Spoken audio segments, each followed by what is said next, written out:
Assalamualaikum warahmatullahi wabarakatuh.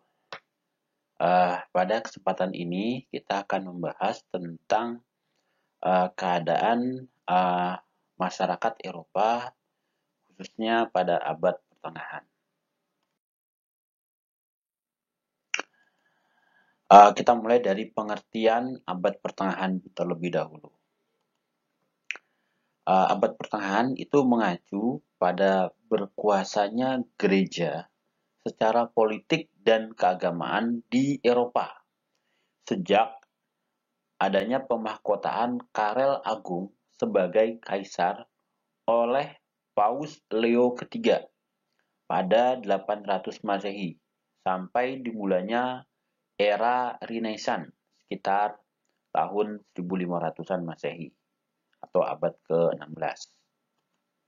Kemudian abad pertengahan juga dimulai ketika jatuhnya Kekaisaran Romawi Barat sekitar tahun 476 Masehi di tangan kaum barbar Odoaker hingga dimulainya masa Renaissance. Itu adalah dua pengertian tentang abad pertengahan. Berikutnya kita akan membahas tentang abad pertengahan yang sering kali disebut sebagai abad kegelapan. Kenapa kok abad pertengahan itu sering disebut sebagai abad kegelapan?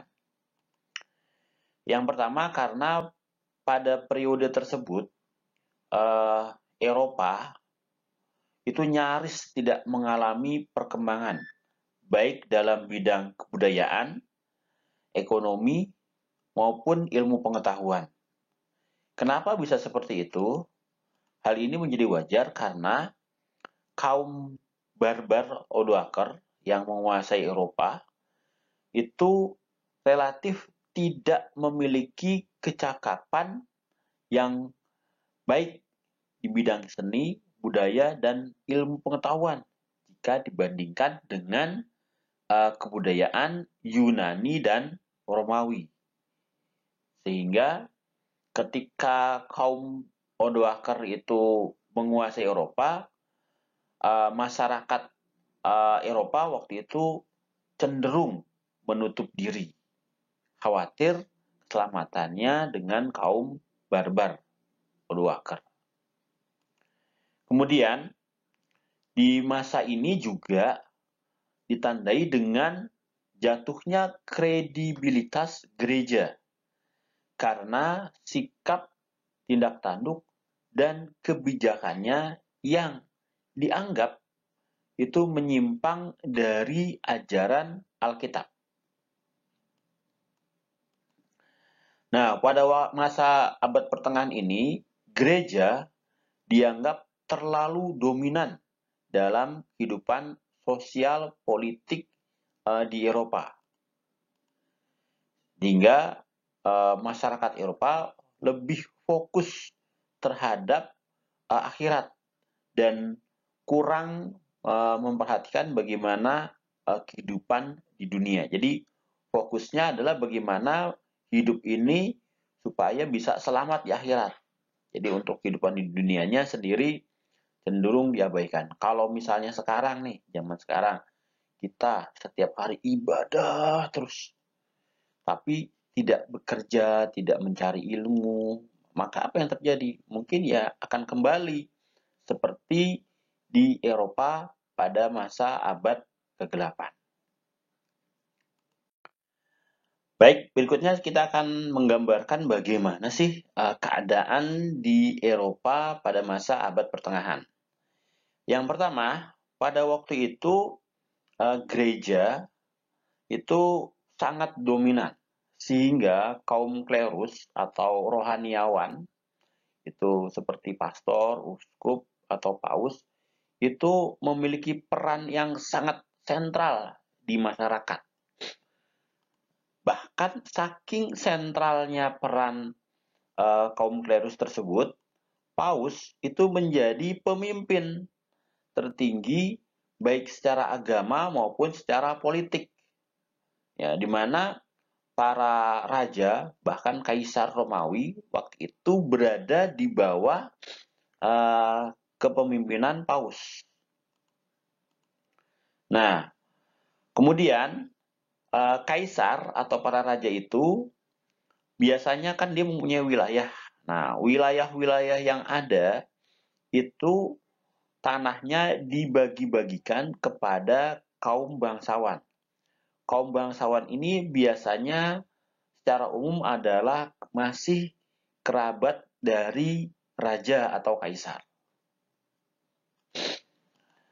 Kemudian para bangsawan itu meminta supaya para penduduk desa untuk menggarap tanah-tanah yang dimiliki oleh kaum bangsawan.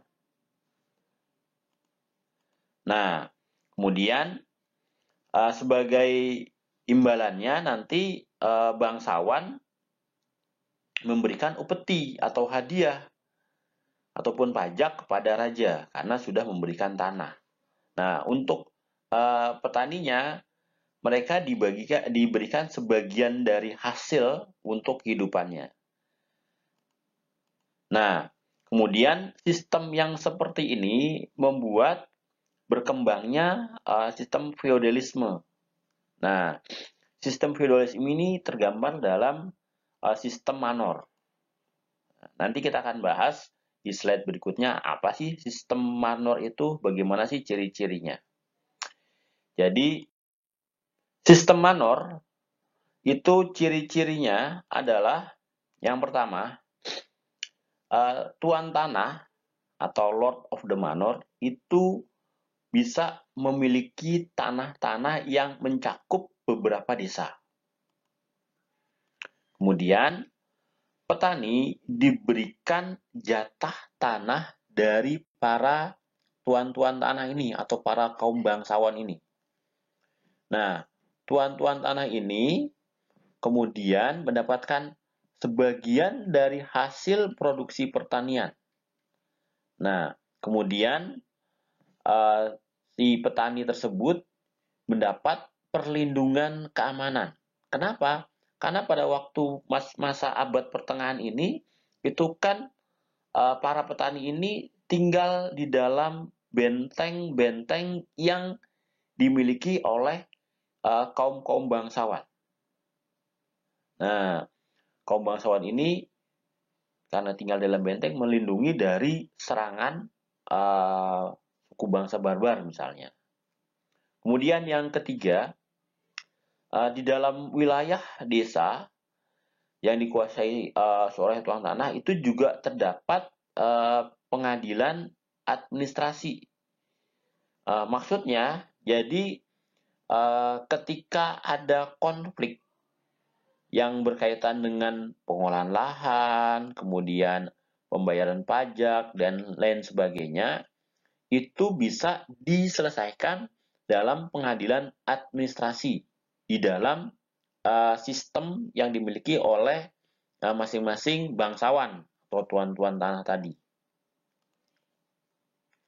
Kemudian yang keempat, berikutnya adalah tuan tanah menjadi penanggung jawab terjaminnya stabilitas dan ketertiban di masing-masing wilayah yang dimilikinya. Makanya biasanya para tuan tanah ini memiliki tentara sendiri. Nah, tujuannya untuk menjamin stabilitas keamanan dan ketertiban. Kemudian berikutnya, tuan-tuan tanah ini tinggal di dalam kastil yang dilengkapi dengan benteng. Ya, tujuannya adalah untuk melindungi kaum bangsawan ini atau tuan tanah ini dan juga para petani dari serangan musuh. Salah satunya ya tadi kaum barbar dari Odoaker. Berikutnya kita akan menjelaskan bagaimana gambaran umum mengenai kondisi sosial ekonomi masyarakat selama penerapan sistem manor. Yang pertama, nasib rakyat sangat-sangat tergantung pada tuan-tuan tanah atau kaum bangsawan. Yang kedua, penduduk desa sebagian besar itu petani yang bekerja kepada para tuan-tuan tanah atau para bangsawan. Nah, sebagai imbalan mereka mendapatkan tempat tinggal dan juga perlindungan dari serangan musuh, misalnya kaum Odoaker. Kalau mereka tinggal di luar kastil, bisa nggak? Ya bisa, tetapi kan nggak ada jaminan kalau mereka tinggal di luar kastil itu, jika ada serangan dari suku bangsa barbar, ya mereka mungkin bakal segera tewas. Nah, makanya kemudian mereka memilih para penduduk desa ini tinggal dalam kastil, benteng-benteng pertahanan yang dimiliki oleh kaum bangsawan atau tuan tanah tadi.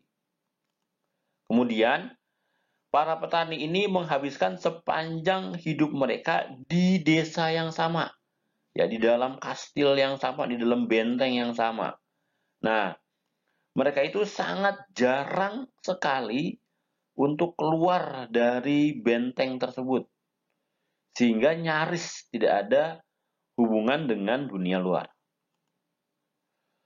Kemudian yang berikutnya adalah semua keperluan dari petani tersebut itu dibuat sendiri ya oleh sistem masing-masing manor tadi. Jadi di dalam sistem manor tadi kan ada tuan tanah, kemudian ada tentara, kemudian ada petani, nanti ada juga yang bekerja sebagai misalnya tukang kayu, kemudian ada yang sebagai tukang besi. Nah, itu semuanya itu tinggal dalam sistem manor tadi. Nah, semuanya dibutuhkan di situ.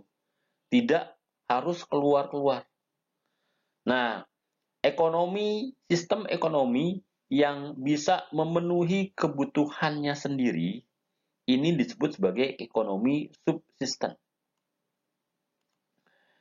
Berikutnya, tidak ada hubungan dagang dengan dunia luar. Jadi, perdagangan dilakukan di antara sesama rumah tangga yang tinggal dalam satu manor.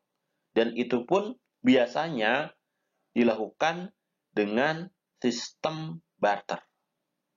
Oke, ini kira-kira penjelasan mengenai abad pertengahan. Bagaimana masyarakat?